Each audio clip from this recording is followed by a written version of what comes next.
Hey, what is up guys? It's Super User Stan here, back with another video. So hopefully everyone's staying healthy, staying safe, making sure you wash your hands and staying indoors. And even if you have to go out, make sure you guys are practicing social distancing and the works.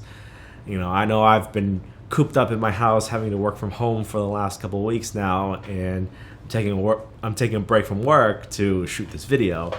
So in the last video I unboxed the 11-inch 2020 iPad Pro, and I said that I would be getting the Magic Keyboard sometime in May once that comes out, but I figured between now and May is a very long time, and I'm probably going to drop it, or I'm probably going to get it all scuffed up, so I need to pick up a case for it. So I went on to apple.com and picked up the cheapest case that I could find for the 2020 11-inch iPad.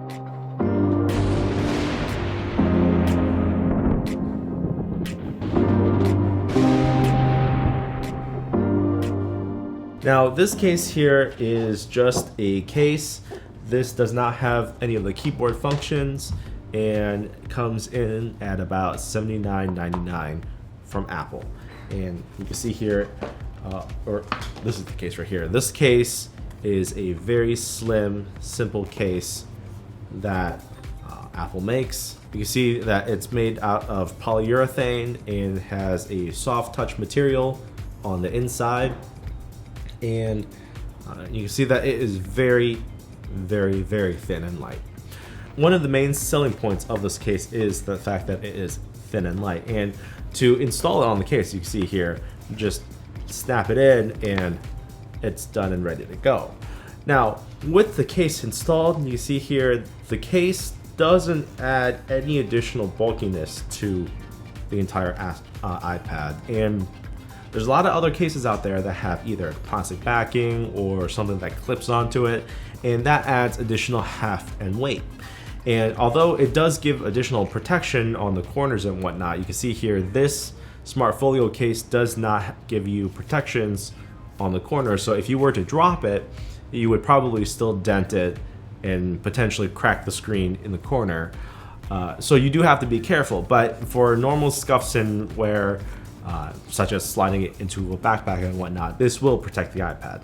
There are a couple notable differences between this version and the 2018 version Smart Folio case for the iPad, which is the cutout is going to be different because, of course, the 2020 iPad has the triple lens and a square cutout, so this is a little bit bigger.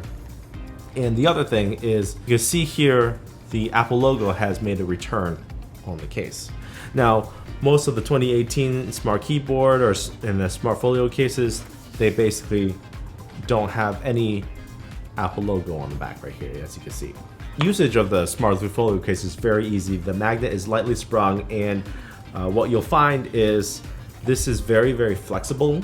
The polyurethane connection points are very, very thin, so it's very easy to just lift one of the sections and then the rest comes off. And even as you fold it back on itself, it doesn't add much additional thickness to the iPad. So it's almost as if you're holding onto the iPad without a case. And this is really nice because, again, it comes down to thickness and weight. And using it in one hand is very easy. Now, the magnets on the back are strong enough, it doesn't really like to come off unless you pull really hard. It does come off, of course, but it stays in place relatively well. You can see here. Now, I do realize that at $79.99, this is a very expensive option for such a simple case, but I do believe that there are very few other alternatives as well built as this if you're just looking for the thinnest and lightest case possible, built very snugly for this iPad. Now, of course, I'll make sure to link this down in the description below, along with a couple alternatives from Amazon that are potentially a little bit cheaper that you may want to check out as well. So on the side here, you have the opening for an Apple Pencil. Now, I don't have one, but you can snap it on easily, and the case will not interfere with the Apple Pencil. Seeing as we don't have any protection on the sides, the speaker grills, microphones, and power buttons, and the charging port are completely unobstructed. unlike some of the other cases that have the plastic backing and only small cutout on the case.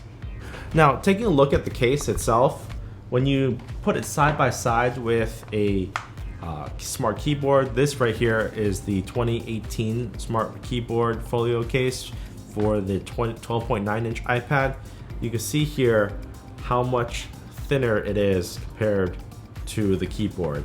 Because you don't have this whole keyboard section and you don't need to have this rigid design, this is quite a bit thinner and quite a bit more simplistic. And also, because you don't have any power connections, because the keyboard has the triple dots, power connection points on the bottom right here, this does not have that at all.